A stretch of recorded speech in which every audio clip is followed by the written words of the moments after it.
Hello guys, good evening. This is PSK poet Sushant Kumar और ये मेरी पॉडकास्ट है। यूट्यूब पर भी है और हो सकता है हेडफोन पर भी मैं अपलोड करूं अब से। तो आज मैं जो आपको बताने जा रहा हूं, जिस बारे में आज मैं आपको बताने जा रहा हूं, जो कहानी, जो किस्सा या जो वाकया, जो जज्बात सुनाने जा रहा हूं मैं, वो एक ग्रीटिंग के बारे में है। ये वो ग्रीटिंग है, मुझे याद आता है।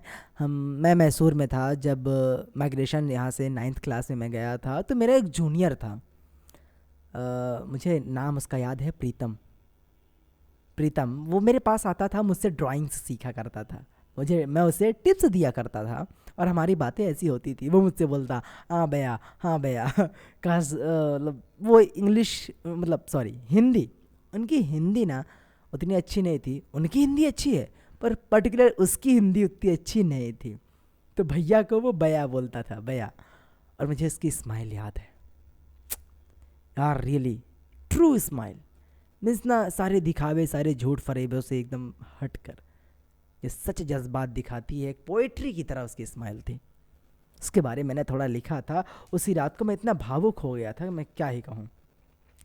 सारे लोग वहाँ बाहर सेलिब्रेट कर रहे थे, न्यू ईयर सेलिब्रेट कर रहे थे, पार्टी कर रहे थे, खा रहे थे सब लोग प्लेट्स में, क्योंकि डिस्ट्रीब्यूट हुई थी स्वीट्स। पर वो लड़का मेरे हाउस आता है, हमारे हाउस उदयगिरी में ऊपर आता है, और मेरे लिए, सचिन के लिए, नीतीश के लिए उसके पास ग्रीटिंग्स थी। ये वो ग्रीटिंग्स थी जो उसने खुद अपने हाथों से बना रखी थी। उसने खरीदी नहीं थी, सजा रखी थी। अब सुनो।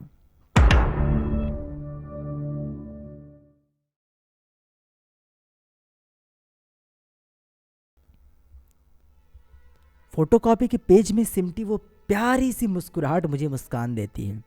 पेपर देखने में साफ सुथरा नहीं लग रहा था, जैसे कई दिनों से उसके पास रखा था, जैसे ये किसी और काम के लिए बना था।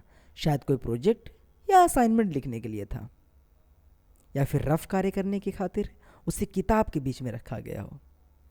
और उस पर भूरे, हरे, नीले रंग से अंग्रेजी में लिखा था, हैप्पी न्यू ईयर।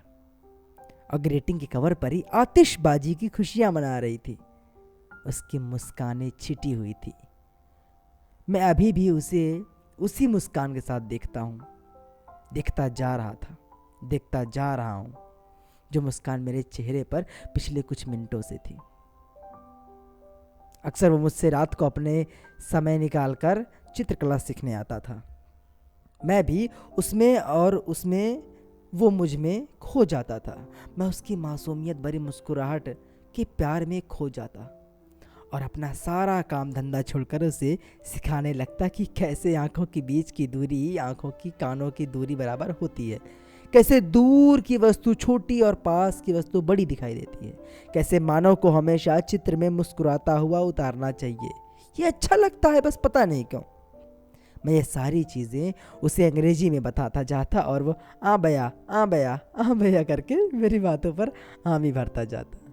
पर मैंने कभी ये ना सोचा था कि मुझसे 3 कक्षा का छोटा लड़का, जिसको अभी ये नहीं पता कि किसकी बात माननी है और किसकी नहीं सुननी, वो आकर नए 2020 को रात के वक्त, जब बाहर सभी गाने पर नाच रहे हैं, तो उसे याद था कि मुझे भैया को ग्रीटिंग देना है और विश करना है उन्हें हैप्पी ईयर। और मैं, अब वो मेरे सामने होता तो मुझे उसके होने का एहसास होता। बाकी समय मुझे तो पता ही ना था कि प्रीतम नाम का 6वीं में लड़का है जो रात को मुझसे चित्रकला सीखने आता है। मुझे याद नहीं होता, मैं अपने कामों में व्यस्त होता। गुड मॉर्निंग भैया, गुड इवनिंग भैया। पर आज जब वो मुझे ग्रीटिंग देने आया तो उसके चेहरे पर वही मुस्कान थी जो आज से 5-6 महीने पहले मैंने देखी थी। पर जैसे उस मुस्कान में मुझे भाव दिखा हो, भाव जो मेरे सीने में दबे मेरे दिल की गहराई में जाकर बस गया। मुझे एक पल के लिए तो यह तक लगा कि मैं रो ना दूं, जबकि यह खुशी का माहौल था। उसके उसके लिए प्यार, ये जो प्यार आज हम दोनों के बीच दिखा, वो प्यार मैंने कहीं ना देखा था। ये प्यार माँ के आंचल, बाप के साए और दोस्त की दुआ से भी बड़ा था, कहीं बड़ा। वो एक साधारण ग्रीटिंग की ग्रीटिंग थी स्केच पेन से बनाई गई साधारण सी ग्रीटिंग, जिसे कैंची की मदद से थोड़ी सरल डिज़ाइन की गई थी उस पर। ग्रीटिंग को खोलने पर पता चलता कि उसमें 2 विचार लिखे थे, एक कन्नड़ा में यानी उसकी भाषा में, और दूसरा अंग्रेजी में यानी हम सब की भाषा में। और साथ ही लिखा था वेलकम टू 2020 और एक आंख मारने वाला इमोजी का स्टिकर भी ग्रीटिंग के पीछे कवर में, जो एक जोड़ी दीपक और 2 तारे बने थे। बॉर्डर को नीले और हरे बैंगनी रंग से हाईलाइट किया गया था। उसके मोम के रंगों में चटकता नहीं थी, पर मेरा दिल पिघलता जा रहा था। उसके दीपक में ज्योति नहीं थी, पर फिर भी एक अटूट बंधन की रोशनी अभी भी जीवित थी। उन 2 तारों में जीवन ना था, पर जैसे एक तारा वो है और दूसरा उसने मुझे अपनी नन्ही उंगलियों से संवारा हो। उसकी ग्रीटिंग में डिज़ाइन कुछ खास नहीं थी, पर इतनी ज़रूर थी कि मैं उसके लिए कुछ भी करने को तैयार था, बस वो मुझे ये डिज़ाइन बनाना सिखा दे। उसकी ग्रीटिंग किसी और के लिए मामूली कागज़ का टुकड़ा थी, पर मेरे लिए जैसे वो कागज़ का टुकड़ा पहला ऐसा टुकड़ा हो जिसे इस धरती पर सबसे पहले उसने इसकी खोज की हो और इस ग्रीटिंग को मेरे हाथों में देकर उसका पेटेंट मेरे नाम कर दिया हो। रियली मिस यू प्रीतम। मतलब कि क्या थे यार तुम। मुस्कुराता एक छोटा बच्चा, बचपना, तुम्हारा वो बचपना, तुम्हारा वो बच्चापन। मैं क्या ही बोलूँ, मेरे रोंगटे खड़े हैं। ये पॉडकास्ट है, वरना तुम्हें मैं अपने रोंगटे दिखाता। मुझे गूज़ बम्स आ गए हैं उस मोमेंट को याद करके। मेरी आंखों में आंसू थे। सचिन की ओर मैं देखकर मुस्कुरा रहा था। नीतीश हैरान था। हम तीनों मतलब एक्सपेक्ट ही नहीं कर रहे थे कुछ कोई हमारे लिए ऐसा भी कर सकता है। हम सिर्फ वहाँ 1 साल के लिए ही तो आए थे और कुछ महीने बीत भी गए थे, पर इस लड़के से सिर्फ मेरा वास्ता चित्रकला तक ही था। आता, मुझसे सीखता, मैं सिखाता, बताता, वो चला जाता। पर अब एहसास होता है कि नहीं, बात कहीं कुछ और है। इससे बढ़कर सुशांत मैं जितना समझ रहा हूँ। पता जज्बात की हो गई है। तुम बहुत याद आते हो यार, वो जगह बहुत याद आती है। काश वो एक मोमेंट फिर से आ जाए। काश मैं जी पाता उस मोमेंट को।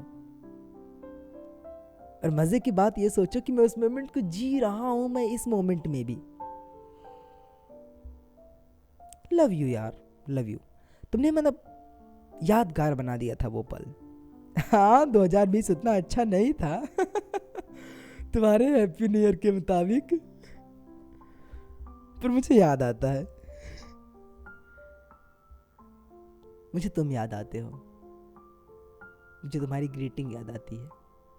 उसके हरे नीले बैगनी बॉर्डर, कन्नड़ा में लिखे कोट तो याद नहीं सॉरी, पर उसके दीपक, उसके तारे, उसकी इमोजी और तुम्हारी स्माइल उबड़ खाबड़ दांतों के साथ द ब्राउन चॉकलेटी boy, the cute greeting. Love you Pritam.